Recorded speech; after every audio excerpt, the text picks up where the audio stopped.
In Tennessee, in 1935, it was a hot and humid summer night. The wind brought the sound of bells from Street Mercy's home chapel. For the people of Ashgrove, those bells meant prayer, kindness, and rescue. But for a few scared kids crowded in the dorms, the bells meant something completely different. What did they mean? Another empty bed in the morning, another lost friend, and another name mumbled but never said out loud again. Records kept by the government say something different. They talk about malnutrition, pneumonia, and the flu are killing God's youngest lambs. They show a tragedy-filled notebook written in hospital ink. But if you look closely, you can see that the ink is smudged. In 1 year, the same careful hand signed 30 death papers. Margaret Holloway was a nurse who never got old or sad, and Reverend Elijah Crow's sermons shook the roof with their power, arguing that what happened inside those walls was an act of mercy. "We return the broken to their Maker," he told the people in his church. "We do not let them suffer in this cruel world. We give them peace." With those words, he wrapped death in velvet and turned killing babies into a kind act. The town agreed because people were more likely to believe in silk than in blood. But what if the truth was worse than the sermons? What if it was even worse than the silence that fell when someone dared to question the appearance of kindness? What if the house called Street Mercies, which was covered in Bible verses and hymns, had a system hidden inside, meant not to save children but to get rid of them? Think about how those beds are lined up in the room. Think about how lye and milk smell. Picture the little shoes stacked neatly under the iron seas. Also, I want you to think about a question that doesn't have a simple answer.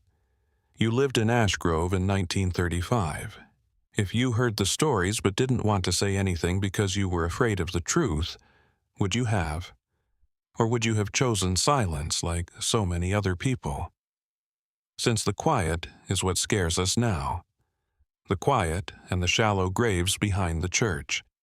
If you come with me through this story, through the records, the stories, and the pieces that have been left behind, stay until the end. I need you to do 2 things for me before we go any further. Sign up to make sure you don't miss any of this hidden information. And tell me what you think right now. What do you think I should have done? Did the Reverend make sense to you? Would you have gone looking for the graves at night? This isn't just a story about a house that was left behind. The story is about what people do. Will accept the truth when it scares them too much to say it. It was 1935, and Tennessee was really feeling the effects of the Great Depression. In places like Ash Grove, being poor wasn't an exception. It was the norm. People lived on leftover grain, shoes that someone else had worn, and the faint hope that tomorrow would be better. The dirt wasn't very thick, the crops weren't always good, and sickness seemed to follow every home like a shadow. That kind of world had both good and bad things about kids. There was another mouth to feed. The measure of corn is gone, so another hour of work is needed. When a child was born weak or twisted because of some terrible accident, the family's sadness grew. It wasn't that they didn't love, but love couldn't fight hunger. Because of how desperate things were, places like Street Mercy's home were able to grow. Reverend Elijah Crow knew this and told parents who were having a hard time.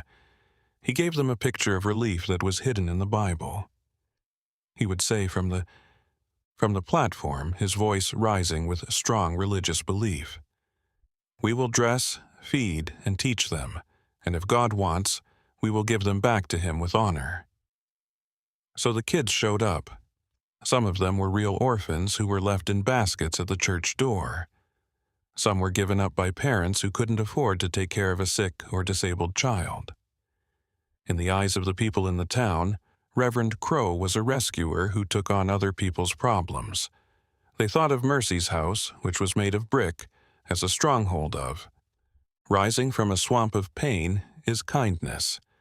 But there was more to the story behind those walls. Ash Grove wasn't big enough to hide all of its scars. It was seen that bodies were being moved around more often than blankets were being hung up to dry. When people saw Margaret Holloway, the nurse, bringing ledgers thicker than any Bible, they whispered. It was impossible to read her face. As soon as they saw Reverend Crowe get more lime for the groundskeeper, they talked quietly. Lime that was never put on fields but on the ground behind the chapel. Even so, the rumors never turned into charges, because it was dangerous to question a religious man in Tennessee in 1935. The law was the church, and the church was the law. People who only had faith couldn't even think about doubt. If you said that street kindness wasn't holy, you could be sent away, made fun of, or even judged by God. This is the scene where a young woman named Anna Whitfield would show up, thinking she was going to a place of service, kindness, and recovery. What she found would instead rip apart every lecture, promise, and lie that Ash Grove had told itself to stay alive. It was the first time Anna Whitfield walked up the gravel road to Street Mercy's house. She was 20 years old. The iron gates were tall and dark. The black paint on them was flaking off like burned skin, and the sign that was hanging from them shook in the wind. Street. Mercy's house for kids who have been left orphaned or abandoned. The way she held on to her bag with both hands made her knuckles white, and she was sure in her heart that she was going to pass out, to do God's work. The front doors were made of heavy wood and were carved with crosses and angels. When she walked inside, the air didn't smell like bread or incense, but like carbolic acid and damp linen. Steps and the tiniest cries of children seemed to echo through the halls like ghosts. With a voice like thunder, this is where Anna met the man who was in charge of street kindness. Elder Elijah Crowe. He was tall, but his shoulders were hunched. His silver hair was combed back and his eyes sparkled like diamonds, steel and light from candles. His sermons were famous in Ash Grove because they offered forgiveness but expected people to follow the rules. He put his hand on Anna's shoulder just long enough to remind her of how powerful he was when he greeted her. She did what he told her to do while she stood next to him. Margaret Holloway, a nurse. She looked older than 40, but she was. The way she had her hair pulled back made her face look like it was stretched. Her shoes were shiny, her outfit was clean, and she had a pout on her face. Line that almost never turned into a smile. Margaret didn't say much, but when she did, her words were sharp as a knife. She told Anna, "This is God's work, and God's work isn't always fun." The house looked clean at first glance. There were rows of beds in the dorms, and each one had a folded blanket and a pair of shoes in a neat stack. When the minister walked by, the kids bowed their heads and wore plain cotton uniforms. Their hair was cut short. Before eating, prayers were said, songs sung at night. From the outside, Street Mercies looked like a place of control and devotion, where the unwanted and unwanted were safe from God's eyes. But Anna stayed, and her eyes started to focus on things that other people had missed. She saw that the tiniest kids with twisted legs or pursed lips were put in a separate ward at the far end of the hall. The other helpers were told not to go there. She saw that Nurse Holloway was taking careful notes on those kids. They kept writing, page after page, with the accuracy of a scientist keeping track of findings. The quiet was the thing she noticed the most. When she asked where a kid was, there was silence. The eating hall was quiet when a bed wasn't being used. He closed the book and said, "The Lord has called another lamb home." There was silence in the Reverend's study. Anna had come to Street Mercy looking for a reason to live. Instead, there were whispers, ledgers, and graves all around her.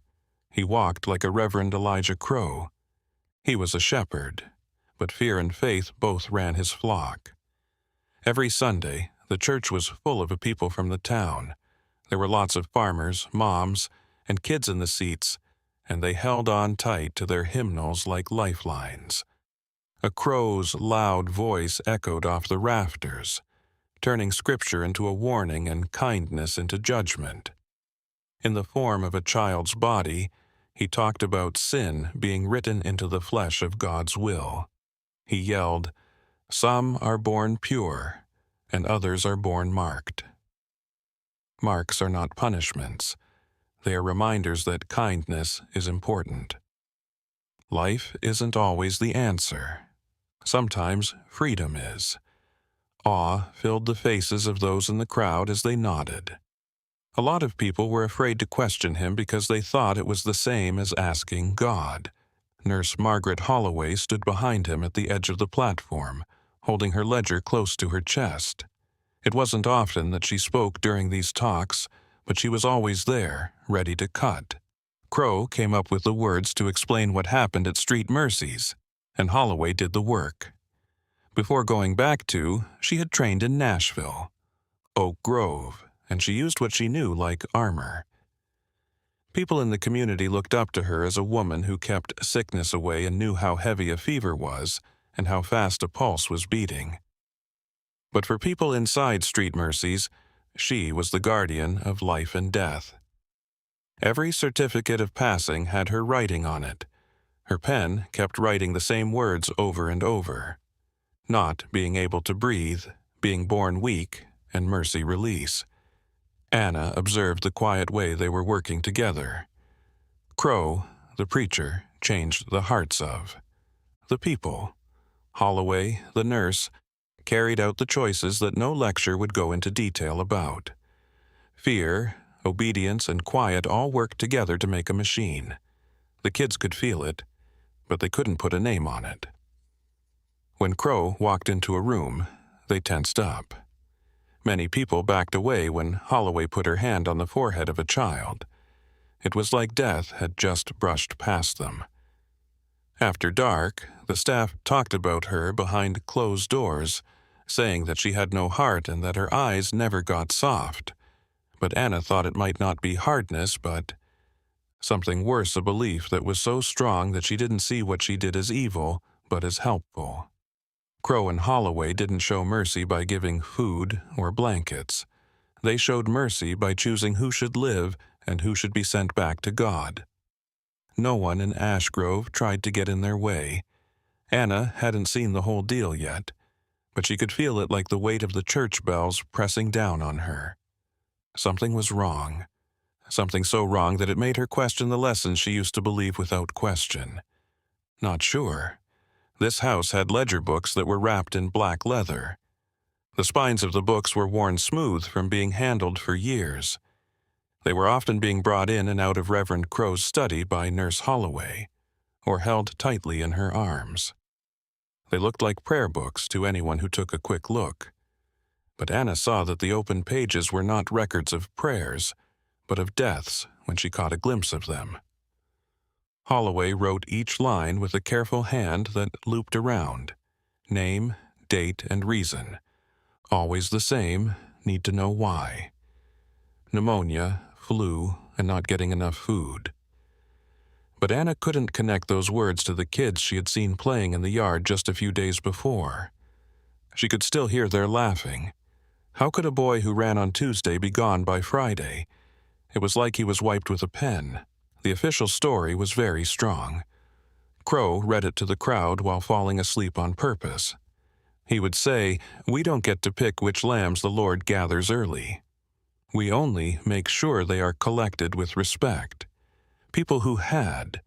Parents whose children had died cried in the pews, soothed by the thought that their children had gone to heaven instead of suffering. No one asked to see the graves. No one asked to be able to open the small coffins that were taken out at dusk. The ground behind the church told a different story. Anna saw that the ground was being turned more often than the crops could explain. After nights when the bells rang softly at odd times, new mounds rose. She saw Thomas Miller, who digs graves in the area. Lime wheelbarrows fell into small holes. Crow stood nearby and murmured prayers that sounded more like orders. He didn't say a word, even though his face was turned away and his hands were shaking. The cover-up went below the ground. Death papers turned into the county office were written in the same handwriting. Medical terms were used over and over again with an uncanny accuracy, as if they were copied from a single script. When people from outside the country asked questions, Crow showed them his ledgers and asked God to make the questions go away. For the people. Of Ash Grove, the story was too easy to argue with. They had to face an evil that lived not in faraway cities but in their own chapel, if they were to consider the other option that children were being picked out, measured, and erased. So, they held on to the paper, the lectures, and the thin lie that kept them up at night. Anna thought about reading the ledgers even though she hadn't seen them in real life. She saw each line as a voice that had been shut down, each name a body that was put under lime. The formal story was pretty cool, too neat, and below. It was polish, and she could smell the bad smell. Anna told herself at first that she was making things up, that the kids were not as strong as they seemed. In that place, that sickness spread quickly. The records that Nurse Holloway kept were both true and sad. Yet, the more time she spent at Street Mercy's, the more the pattern became clear. She began to keep her own record in a small notebook that she hid under her bed in the volunteer rooms. She wrote down names every night by the light of a candle stub, putting dates together with things she had seen that day. 4-year-old Mary Ellen walked with a limp. Tuesday, still living. Thursday, dead. Cause flu was recorded. Her writing was shaking not because she was tired, but because she was scared. Fear of what would happen if she was right. The contradictions got worse. It was said that some children were dead before Anna even saw any signs of illness. Others disappeared without a word, their names absent from Holloway's lists entirely. She once asked Samuel, a boy, where he was. Holloway's is. Eyes got harder. She told him that the Lord had called him. Don't think about things that are over. Anne did stay, though. Samuel used to balance a rock on his head to make the kids laugh in the yard, which made her laugh too. It was dark when the blankets were bundled up and taken away from his bed, and no one was there. The silence pressed on her chest like a weight. She tried to tell another worker, Ruth, what was going on, but Ruth just shook her head. She said in a whisper, "Don't ask questions. You'll only—" Anna wrote this in her secret book, which was the only place she felt safe writing. Each entry was a small act of resistance, a fragile record that went against what the official story said. Though it wasn't much, it was something, a way to say, "I saw. I didn't forget." Her notebook became more than just a list of people who died. It turned into an admission, a plan, and a time bomb ready to go off. She didn't know how dangerous it was yet. She just couldn't let go. She was suffocated by the quiet, just like so many others. She heard the church bell ring 3 times late one night. Each ring was low and heavy. The next morning, there was another bed that was empty. She took out her notebook and wrote the date in a hand that was shaking. The paper soaked up her ink like dirt that needs water. Every month that went by, the cemetery behind Street Mercy's got bigger. For the people of the town, it was just the normal cost of being sick during hard times. But people who lived close to the church knew the truth. Like water going through stone, seeped through cracks in the quiet. One of them was Thomas Miller. He was the gravedigger. His back was hunched from years of moving dirt around with a shovel, and his hands were always dirty. But he had never dug so many small graves as he did for Reverend Crow. He had dug holes for old and young people before. Anna caught him one late night resting against his spade with sweat running down his face. He didn't talk about it much. It was a soft question. Why are there so many? He looked at the church windows, where a faint candlelight was still burning, and said, "Don't ask, girl. Don't ask unless you're ready to carry it." Then he pushed the shovel back into the ground and worked until the mound was nice and high. The neighbors also saw it. The neighbor across the lane, old Mrs. Jenkins, told her niece that after midnight she often saw lanterns moving behind the church. Men holding bags that she didn't dare to name. The town's kids talked about a place they called the baby field, where the ground was always soft no matter the season, and there wasn't much grass because it couldn't grow roots in the rough ground. Still, no one called the sheriff. No one dared to talk to Crow. The church in Ash Grove was more than just a place of prayer. The town and Crow were held together by that strong backbone. If you dared to question him, you might break the very structure that kept their fragile world in order. They chose to be quiet. When the bells rang at strange times, they shut their doors. Hours. When Holloway carried a child covered in white cloth, they turned their heads away. When it got dark, they taught their own kids to cross the street when they saw one. Anna saw everything, and what she saw froze in her bones. The cover-up didn't just happen inside the house. As it went out into the town, it became a part of it. Everyone knew, but they all pretended they didn't. There were more graves, more whispers, and more writing in Anna's sketchbook. Page after page. However, she still had a question.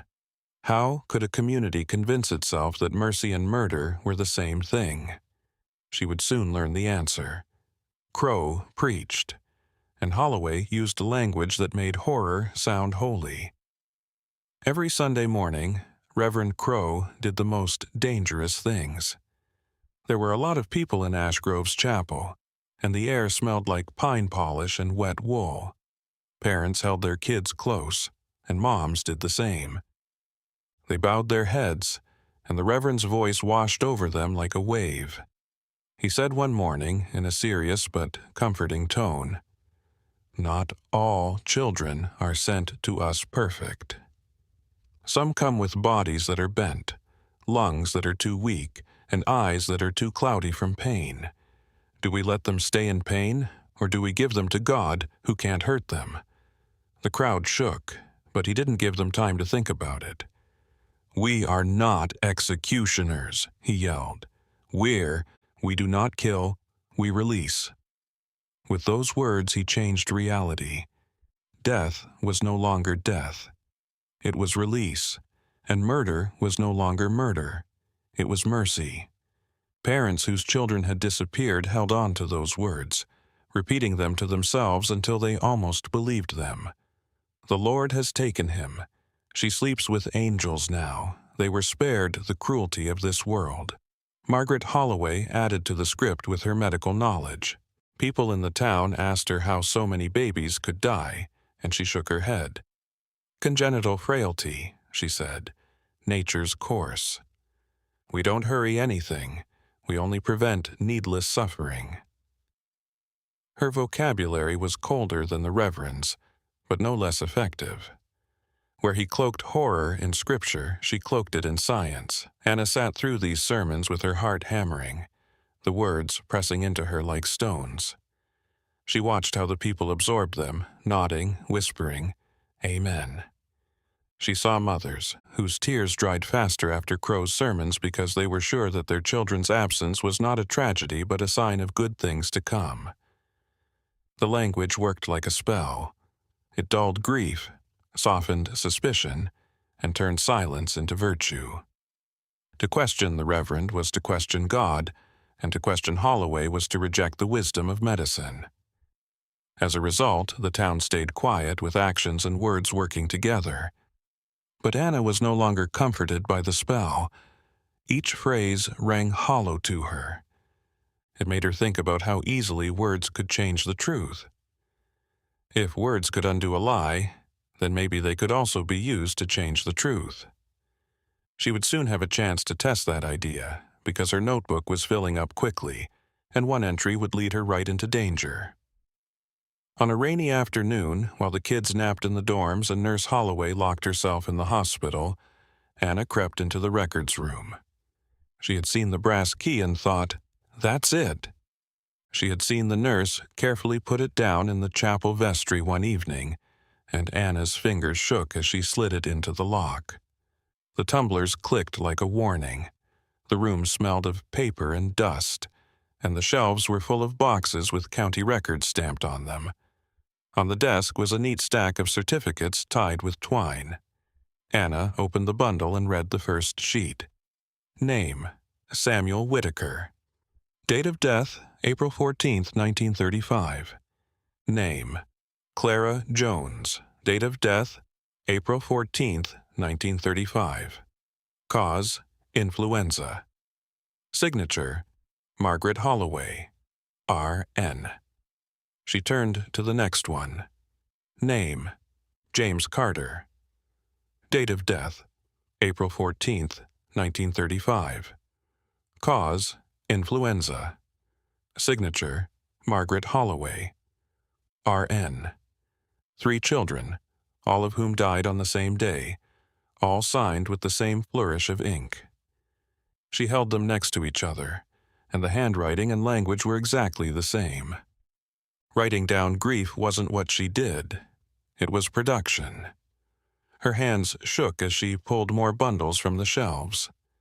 Dozens of certificates, some stacked 3 high, all said the same thing: pneumonia, malnutrition, and congenital weakness. Never an accident. Never an infection that spread to healthy people. Always the children who were already marked, the ones who were separated in the far ward. Anna stuffed several into her apron as footsteps echoed down the hall. When the sound stopped, she slipped out of the room and locked the door behind her, her heart still racing. That night, she opened her notebook and carefully copied every detail of the stolen documents, including names, dates, and causes. The list was so long that it was impossible for it to have been a coincidence. For the first time, she had written proof that Street Mercy's was not a place of mercy at all. She knew she could not trust it.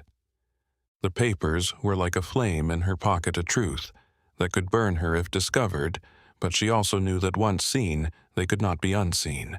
The lie was breaking apart, and she was holding the pieces. Anna's secret could not stay hidden forever. The kids quickly picked up on how uneasy she seemed by the way she lingered too long in the records room and how her eyes flicked to Holloway's ledger whenever the nurse walked down the hall. And kids, even scared ones, whisper. Whispers travel. Every whisper made its way to Reverend Crowe in a place like Street Mercy's. One evening, as dusk crept into the chapel, Anna was called into the Reverend's study. The heavy curtains were drawn tight, and the room smelled of tobacco and candle wax. Crowe sat behind his desk with his hands folded neatly on the black leather ledger, while Holloway stood in the shadows and looked coldly at Anna. "Miss Whitfield," Crowe said softly, almost kindly, "it has come to my attention that," he said, "you must understand that God's mercy doesn't always look the way you or I might want it to.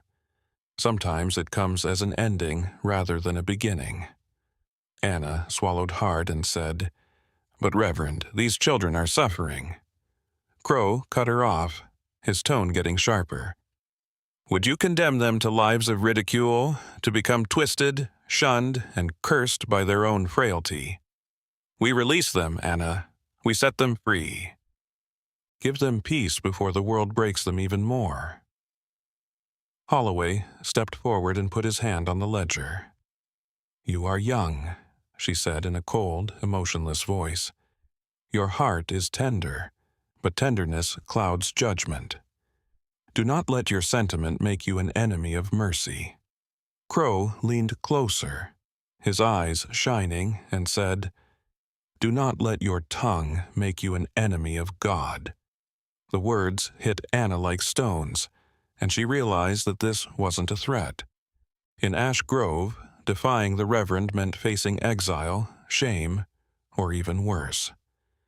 When she was let go, she stumbled back into the hallway, her heart racing. The other volunteers avoided her eyes, and Ruth, the girl she had once tried to confide in, looked away quickly, her face filled with fear. Word had already spread that Anna was no longer one of them.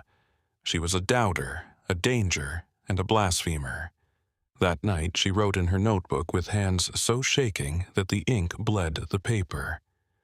For the first time, she wondered if her fight for the kids would cost her not only her peace of mind, but also her life.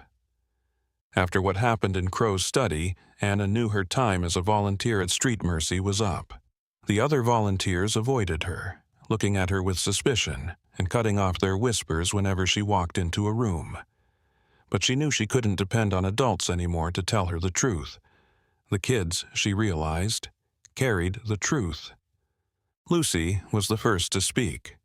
She was 7 years old and had a cleft in her lip that made her words lisp and whistle. She often sat alone in the yard, pulling threads out of the hem of her dress. Anna sat down next to her on a gray afternoon and offered her a piece of bread. Lucy looked at Anna with tears in her eyes, saying, "They come at night. They tell us our friends are going to sleep with angels."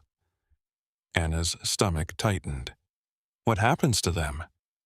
The girl looked toward the chapel and said, "They cry. I hear them cry. Then it's quiet, too quiet, and in the morning, their bed is empty." She twisted the bread until it fell apart in her hands and said, "I don't want to sleep with angels. I want to stay here." Later, Daniel told her more.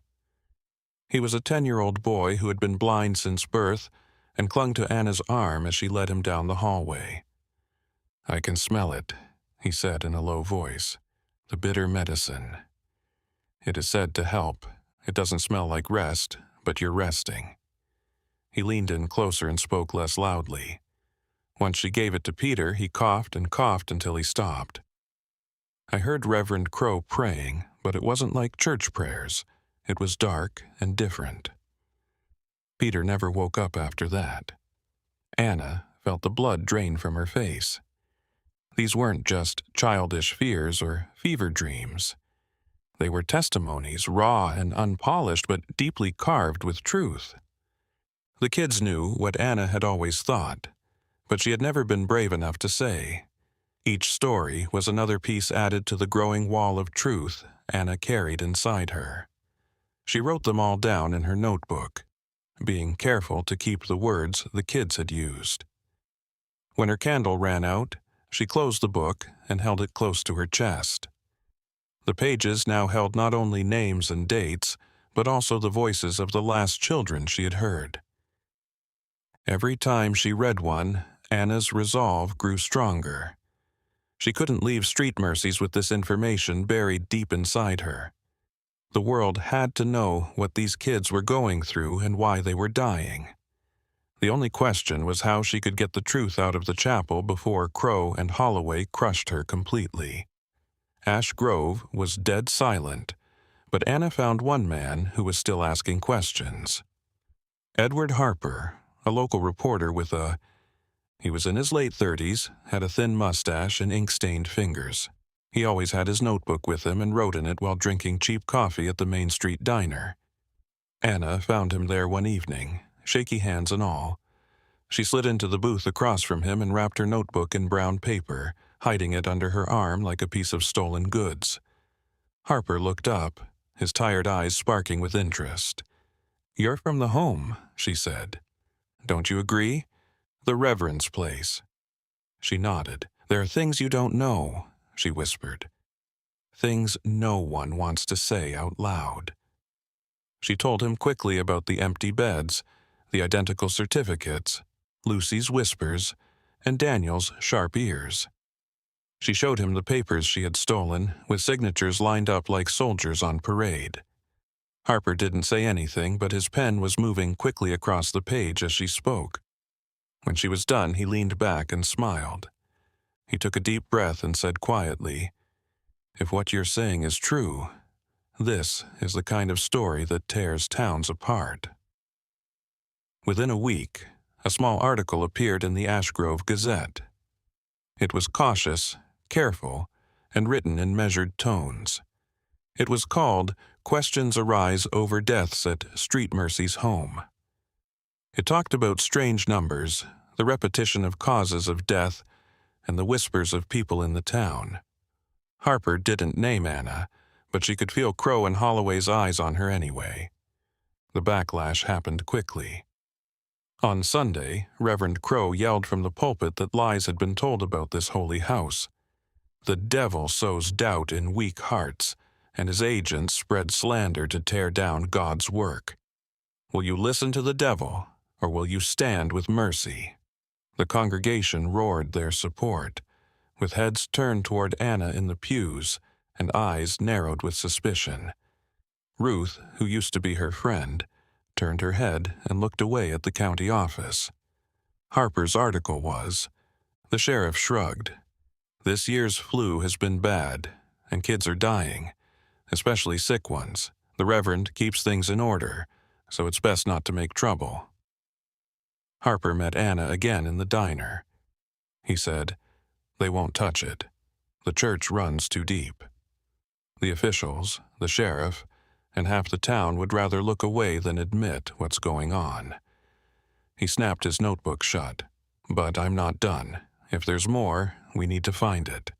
Records, bodies, anything they can't." Anna nodded, but her heart hurt. The article had made her angry, and now she felt even more alone. But Harper's determination gave her a glimmer of hope. The truth was out there, buried under dirt and scripture. All they had to do was dig. Decades went by, and Street Mercy's house finally shut its doors. By the late 1962, the brick walls were sagging, the paint was peeling, and weeds were growing through the cracks in the courtyard. The once heavy chapel bell had gone silent. To the people of Ash Grove, the building was no longer a sanctuary but a ruin, an unsettling relic that was better left to rot. The silence ended in 1972, when a group of medical students from the University of Tennessee, interested in local legends, went into the empty house with flashlights and notebooks. They thought they might find dust, broken furniture, and maybe a hint of a ghost story. What they found was much scarier. Behind an old swollen door with a rusty chain that locked, they found a hidden room. The air inside was damp and sour, and smelled strongly of chemicals that had been left to dry. The walls were lined with shelves, and on those shelves were rows of glass jars with fragments of bones, limbs, and skulls that had labels that were faded and missing. The students stopped, their lights shaking over the horrifying display. They leaned closer and read the labels through the cloudy glass. Cleft palate 1935. The writing was neat, cold, and familiar to anyone who knew anything about the house's history. It was Margaret Holloway's hand, but the scary parts didn't stop with the jars. In a cabinet, they found files that were yellowed and brittle, with the same signatures that Anna had once traced with her fingers. There were death certificates stacked on top of each other, all with the same neat script. There were also photos tucked between pages, black and white pictures of. Children were lying on hospital beds with their eyes closed and their bodies stiff. Some had stitches that didn't mean they were healing, but rather that experiments had been stopped in the middle. The students stumbled back into the sunlight, scared and nervous from what they had seen. They had come looking for folklore, but instead found proof of a cruel system. The discovery, which was framed as mercy, made headlines far beyond Ash Grove. Human specimens were found in an abandoned orphanage, the newspapers said. For the first time, Street Mercy's secrets got into thee. People in Ash Grove were shocked. Some denied it outright, saying the students had crossed the line, misunderstood, or exaggerated. Others said in whispers that they had always thought it was true, but never had the nerve to ask. Among the older people, some whispered Anna Whitfield's name, remembering the young woman who had once dared to accuse Reverend Crow, but her warnings were cut off by the pulpit. Now, finally, the glass jars and labels that time had not erased proved her notebook. The jars and papers from the many people not just local newspapers, were interested. Investigators from Nashville came, then federal agents who sifted through the damp rooms with latex gloves and cameras that clicked like gunfire in the silence. What they found completely changed the story of Ash Grove. The records didn't stop at street mercies. Letters from Holloway to doctors in nearby counties were written in the same handwriting and were kept in his files. Specimens were kept, and one said, "Method followed as per protocol." Another had the letterhead of a medical school in Nashville thanking Holloway for her contribution to anatomical research. The officials put together a pattern that went across state lines. Street mercies wasn't an isolated incident, a single house of cruelty hidden by scripture. It was part of a larger network of doctors, preachers, and local leaders who shared a belief that many people thought that lives that were seen as flawed could be ended for the sake of progress, mercy, or purity. This idea was known as eugenics, and while most Americans thought of it in terms of faraway ideas in Europe, the files from Street Mercy showed how deeply it had roots in the South. However, telling the truth did not lead to justice. By 1972, both Crow and Holloway were dead, and the county officials who had signed off on the paperwork had retired or disappeared into anonymity. No one could be put on trial. The jars were numbered and then quietly moved to university archives. The certificates were filed as historical proof for the families who had given up their children. The news was terrible. Some people refused to believe it and clung to Crow's sermons even after he died. Others wanted answers but were told that the records were missing information and that evidence had been lost or destroyed in floods, fires, or mistakes made by bureaucrats. When an old notebook was found again, it was passed down by a niece who had kept it safe in a cedar chest. Scholars compared her shaky writing to the documents found in the basement. Every name she had written matched a certificate, and every suspicion she had written down was confirmed in Holloway's cold script. The notebook, which had been written by a naive girl, was seen as evidence, but it was too late. The system that had silenced her had already protected itself. It was reported that street mercies wasn't a crime, but rather a sad relic from another time. The network faded into history with little trace, but the truth would always be remembered by those who had seen the jars, touched the fragile paper, or heard the children's voices. In the spring of 1800, long after the doors of street mercies had fallen apart and the chapel bell was silent from rust, the people of the town held a memorial service. People from Ash Grove gathered in a field behind the ruins. The ground was uneven from years of hurried burials, and the earth was still softer than it should have been. This is where a memorial was built. A single gray stone with only a few words on it to honor the children who were buried without a chance to live. No names were carved on it because too many had been lost to paper, lime, and silence. However, flowers were placed at the base of the stone by people who felt guilty and sad. Some people in the crowd talked about Anna Whitfield, the young volunteer who tried to tell the truth when it could have saved lives. Her notebook was now part of the official archive, and her handwriting was written into history as the voice of the one who would not stay silent. Though she had long since died, her words lived on, reminding Ash Grove and anyone else who cared to listen that silence is a choice, and a dangerous one. The stone was both a memorial and a warning. It told a story that wasn't just about Ash Grove or Tennessee or even the past.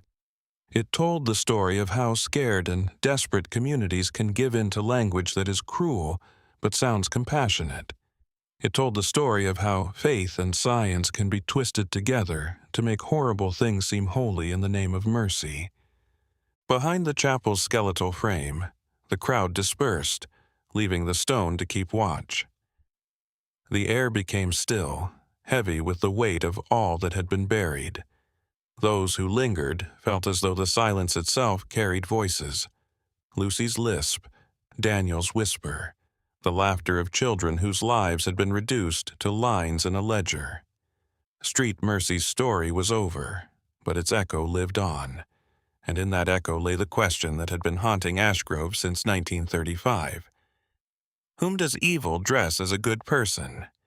Will have the guts to speak out? Because in the end, it wasn't just the kids who died, it was also the quiet that killed them.